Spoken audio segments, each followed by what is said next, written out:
Some people say Bitcoin will yield $150,000 by the end of 2026. Some people said Bitcoin will yield $200,000. That sounds exciting, right? But is this true? In this video, I'm going to explain to you what you should expect for the Bitcoin price for the year 2026.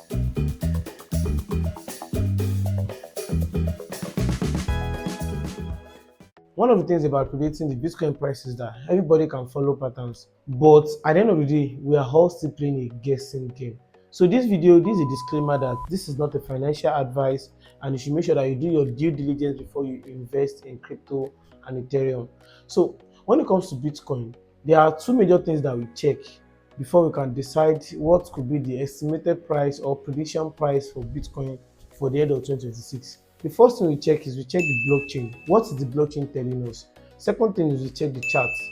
What has been the past price behavior of every Bitcoin market cycle? So let's start with the blockchain. We all know that blockchain is a public ledger, and everything that goes on the blockchain stays on blockchain, meaning that everyone can see what's going on and nobody can easily tamper with it. So there are four things we check out. We are going to be looking at the blockchain metrics to determine the Bitcoin price by the end of 2026. First thing we check is the active addresses.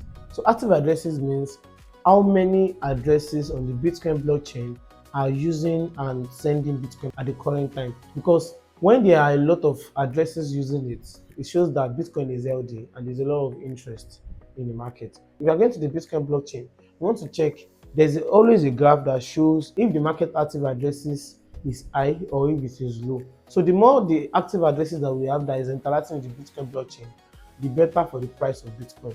Number two, transaction volume. Transaction volume just basically means the amount of money that is being moved and spent on the Bitcoin blockchain.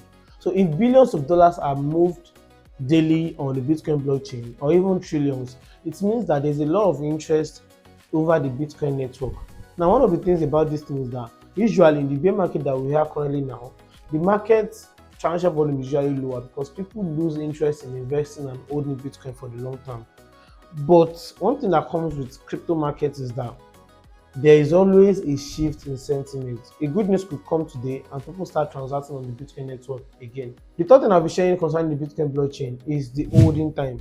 So holding time basically means that how many people or how many buyers and investors are holding Bitcoin in their wallet. So this is it. When most people are holding Bitcoin in their wallet, especially in their decentralized wallet like their ledger, their blockchain wallet, it means that they still have a lot of belief in the price of Bitcoin, that it will still go up in their time. But the moment people start moving money from their private wallet to crypto exchange wallet, it shows that people are definitely losing interest in the Bitcoin price and they are going to sell. So money moving to exchanges means that people are ready to sell their Bitcoin. Bitcoin moving out of exchanges shows that people are ready to hold Bitcoin and they believe in the super price that could happen in the year. And lastly, exchange flow. Just like I've explained the other time, the more money moves into exchange, the lower the price of Bitcoin. And the more money moving out of exchange means that people are literally holding their Bitcoins and they are not selling them. And that means that that could support and help the price of Bitcoin. Number two thing we'll be checking is the chart. So you need to know one thing when it comes to the Bitcoin market. Bitcoin moves in cycles. Usually it's a 4-year cycle. We have 3 years of the bull market and 1 year of the bear market. However, one of the things about the bear market is that if you're looking at crypto generally and excluding Bitcoin, right, the 1 year of bear market is old enough to wipe out all the profits in the 3 years of bull market. This is why it's always good for you to determine your concept of long-term investing, because when it comes to long-term investing, you want to have a duration in mind. Am I investing for 2 years? Am I investing for 3 years? Or am I investing for just a single year? So when it comes to the chart, we usually have 3 years of the market giving us higher highs, higher low, and 1 year of consistent market dropping. So this is 2026 at the time I'm making this video, and there's a lot of news of war, Iran attacking US attacking Iran, and Israel attacking Iran.